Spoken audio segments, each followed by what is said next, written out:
Bonjour à tous. Bienvenue dans ma première vidéo YouTube.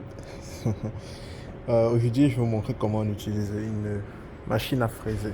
Ça. Ok. Bon, c'est une machine à fraiser. Il y a quelques trucs à savoir d'abord avant de commencer à l'utiliser.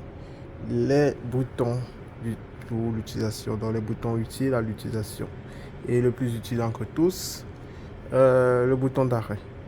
Le bouton d'arrêt, c'est le bouton d'arrêt d'urgence. Donc, c'est celui qui permet d'arrêter la machine urgemment, on ne sait jamais. Donc, un bouton très utile. Et le bouton de mise en marche, il est là, le bouton de mise en marche. Donc, il permet de lancer la machine. Bon, là, aujourd'hui, je vais réaliser un enlèvement de matière sur ma pièce. Cette pièce en question, sur ce bord-là. Et je vais utiliser une pièce de demi-pouce. Pour l'utilisation de ma machine, on a comme trois axes.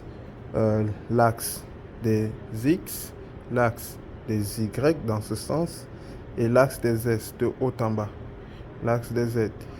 Et maintenant ce cadran qui est là, il nous permet d'identifier les axes de façon numérique. Donc cette partie de lecture c'est pour l'axe des X, l'axe des Y et l'axe des Z. C'est marqué là. Et nous, on travaille en pouces. Si on veut travailler en millimètres, on appuie ici, on passe en millimètres. Et là, on passe en pouces. La conversion se fait automatiquement sur la machine. Pour déplacer notre machine, notre partie mobile de la machine, on a trois axes. On a trois manivelles, je vais dire. Cette manivelle permet de déplacer l'axe suivant, la poupée suivant l'axe des Y. Donc, dans ce sens, je ne sais pas si on le voit à l'écran. Donc, il se déplace dans ce sens. On fait comme ça, il avance, comme ça, il recule. Et à chaque fois qu'on effectue un déplacement, la lecture se fait sur le cadran. Et là, cette manivelle permet le déplacement suivant l'axe des X. Là, il se déplace à droite. Là, il se déplace à gauche. Et ainsi de suite. Et celle-ci permet d'effectuer un déplacement suivant l'axe des Z de ce sens. Il descend dans ce sens et il monte. Bon, je vais effectuer mon enlèvement de matière sur ce bord. Entre temps, j'ai déjà placé ma fraiseuse de telle sorte que je puisse savoir exactement la quantité de matière que je peux enlever. Donc, elle est déjà je l'ai réglée au préalable. Donc, je sais exactement quelle quantité de matière je dois enlever. De plus, sur une fraiseuse, il y a cette manivelle qui permet de régler la vitesse de rotation de notre fraise. Donc, à partir de cette manivelle, on peut régler la vitesse pour savoir exactement quelle vitesse qu'on utilise. Et là, je vais régler la vitesse à 420 tours par minute. Donc là, c'est correct. Je pense qu'on est dans la bonne mesure. Donc, on peut lancer notre machine en pressant sur ce bouton. Donc, on enlève le bouton d'arrêt et on presse. Là, la machine se met en marche et on peut effectuer notre passe parce que là, je vais faire une passe de 30 millièmes. Entre temps, je vous ai dit que j'avais déjà réglé au préalable. Donc, c'est réglé de telle sorte que je pouvais faire un enlèvement de matière de 30 millièmes sur ma pièce.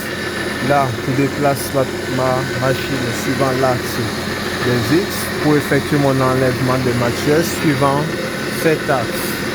Suivant cet axe, je vais effectuer mon déplacement de ma fraiseuse.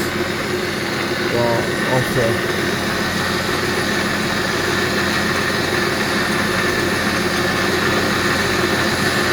Et comme on peut le constater, il y a des petits cocos qui se déversent au fur et à mesure que j'avance avec la manivelle. Je tourne la manivelle, il y a des cocos qui s'enlèvent.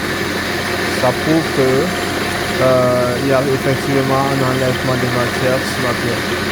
Et comme vous le remarquez, le déplacement il se fait dans ce sens et doit se faire tout doucement pour éviter de scraper la pièce. Bon là, c'est terminé. L'enlèvement de matière est complet. Donc je peux arrêter ma machine, enlever ma visière de protection et vérifier si ma pièce elle est une surface correcte. Donc on attend que ça s'arrête complètement.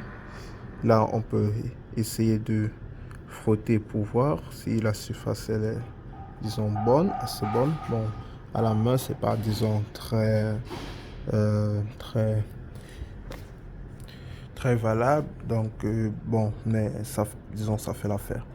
Donc là je peux dire que la pièce est assez correcte et je peux utiliser mon pied à coulisse, cet instrument, pour savoir exactement si j'ai atteint la mesure voulue. Là je déplace ma fraise pour libérer. Là je peux prendre la mesure. Non, je déplace encore. Ok. Je libère la pièce pour avoir plus d'espace, pour pouvoir prendre une mesure conforme. Ok, ça c'est correct. Et là, je peux me positionner et mesurer la pièce. Voilà, c'est, on peut dire que c'est correct. Il ne me reste plus qu'une passe et le tour est joué. Bon, la vidéo est complète. Je pense qu'avec ça, vous pourrez être capable au moins d'utiliser, de savoir comment est-ce qu'on utilise une fraise et comment est-ce qu'on peut réaliser un enlèvement de matière sur une pièce. Ok, merci. J'espère que vous avez aimé la vidéo. Donc si vous avez des commentaires, n'hésitez pas. Et sinon, vous pouvez liker pour un peu d'encouragement. Ce serait correct. Merci. Bonne journée.